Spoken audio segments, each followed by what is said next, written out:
கறவைகள் பின்சென்று கானம் சேர்ந்துண்போம் அறிவொன்றும் இல்லாத ஆய்குலத்து ஒன்றன்னைப் பிறவிப் பெருந்தனைப் புண்ணியம் யாமுடையோம் குறைவொன்றும் இல்லாத கோவிந்தா உன் தன்னோடு உறவேல் நமக்கு இங்கு ஒழிக்க ஒழியாது அறியாத பிள்ளைகளோம் அன்பினால் உன் தன்னை சிறுபேர் அழைத்தனவும் சீறி அருளாதே இறைவா நீ தாராய் பறையேலோர் எம்பாவாய்.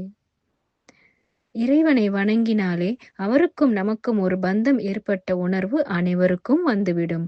அதன் காரணமாகவே நமக்கு ஏதாவது துன்பம் ஏற்படும் சமயங்களில் உரிமையுடன் கடவுளிடம் சண்டை போடுவோம், திட்டுவோம். இறைவனை பெயர் சொல்லி ஒருமையில் அழைப்பதும் தவறுதான். அந்த தவறுக்காக மன்னிப்பு கேட்டுக்கொள்கிறோம் என்று இறைவனிடம் மன்றாடுவதாக ஆண்டாள் இந்த பாடலில் குறிப்பிட்டுள்ளார்.